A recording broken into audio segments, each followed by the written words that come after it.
Fala galera, rubro-negro raiz na área. Nação, já dá aquela moralzona pro canal, já se inscreve no botãozinho inscrever-se aqui embaixo, já deixa aquele likezão no vídeo, compartilha o vídeo com seus amigos em todas as redes sociais.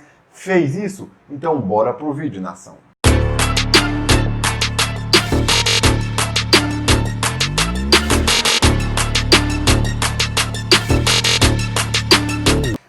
Rapaziada, vamos começar falando o seguinte, vamos conversar falando sobre a transmissão do jogo de hoje entre Flamengo e Atlético Paranaense. Flamengo encara o Atlético Paranaense hoje às 16 horas no Maracanã pelo Campeonato Brasileiro. O Mengão precisa da vitória para encostar nos líderes do campeonato, que até o momento é o Atlético Mineiro, o Internacional e o Palmeiras. O Flamengo ganhando do Atlético Paranaense vai a 20 pontos e fica muito perto dos líderes do campeonato.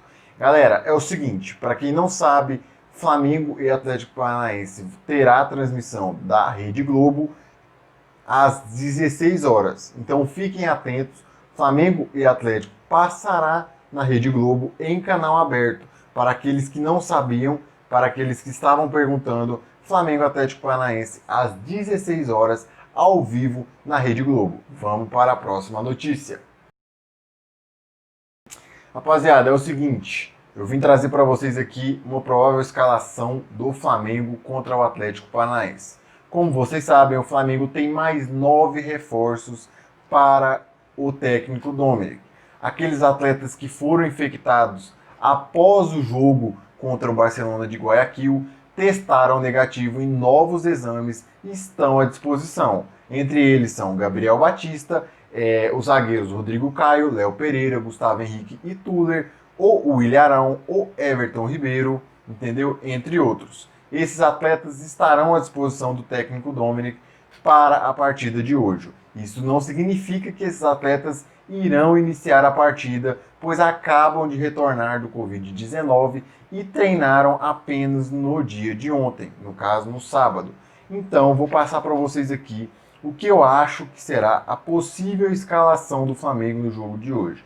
O Flamengo deve iniciar com Hugo Souza, pois o Diego Alves ainda não está recuperado e não voltou da lesão, então o Flamengo deve iniciar com o Hugo Souza, deve iniciar com o Rodrigo Caio e Léo Pereira, só que esses assim não forem esses atletas, tem a possibilidade de iniciar com os zagueiros da base, Gabriel Noga e Natan.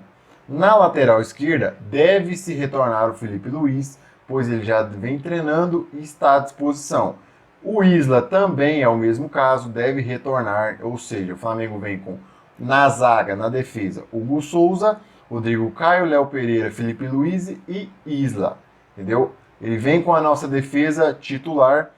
No meio de campo, vem com Gerson, Diego e Arrascaeta, Everton Ribeiro, Bruno Henrique e Pedro. É isso mesmo, nação. Temos algumas baixas para o jogo de hoje. Diego Alves é uma delas. O Gabigol sofreu outra lesão na última partida e o Thiago Maia sentiu dores na coxa e será poupado no jogo de hoje. Então essa deve ser a provável escalação do Flamengo para o jogo de hoje. Vamos para a próxima notícia. Rapaziada, não sei se vocês lembram, um ex-atleta do Flamengo, Ederson, não sei se vocês lembram dele, o Ederson, ele era o camisa 10 do Flamengo, ele jogou no Flamengo durante alguns anos, ele entrou na justiça nessa sexta-feira contra o Flamengo, ele acionou o Flamengo na justiça, pedindo quase R$1 milhão ao clube.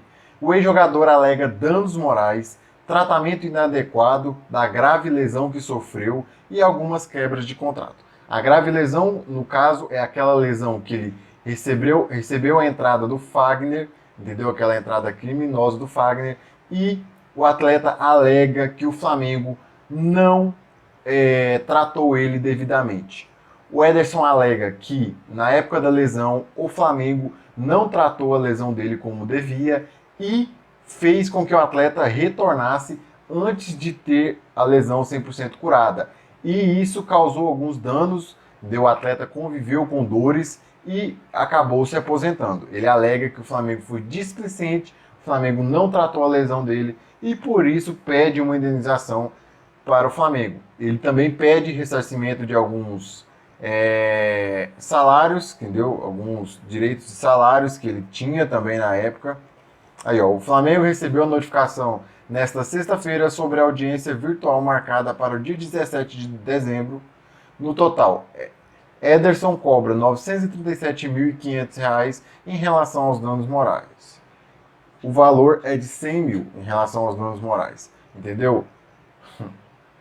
Ó, o lance da grave lesão de Ederson aconteceu em 2016, quando o então camisa 10 do time carioca sofreu uma tesoura, lance como o próprio descreve no processo, no lateral Fagner. Ele diz que o departamento médico do Flamengo fez tratamentos inadequados. O departamento médico, após sucessivos tratamentos inadequados, acabou por não conseguir recuperar o jogador da lesão, tampouco privá-lo das dores, escreveram os representantes de Ederson. Então, o Ederson pede alguns salários atrasados, alguns direitos de salários e também danos morais e sobre a lesão dele. Ele alega que o Flamengo não tratou a lesão dele como devia. Só que o Ederson está se esquecendo que, na época da lesão, o Flamengo não era obrigado a renovar o contrato com o atleta. E o Flamengo renovou 6 meses a mais com o atleta e o atleta ficou durante alguns meses recebendo salário sem nem entrar em campo pelo Flamengo. O atleta não lembra disso. O atleta está sendo muito injusto, ao meu ver, com o Flamengo e está sendo, para não falar outra coisa, né, nação? O atleta pede esse direito ao Flamengo, que, na minha opinião, não deveria ser dado ao atleta, pois na época o atleta ficou muito tempo recebendo as custas do Flamengo e não estava atuando por causa da sua lesão. Essas foram as notícias. Fiquem com Deus. Saudações rubro-negras.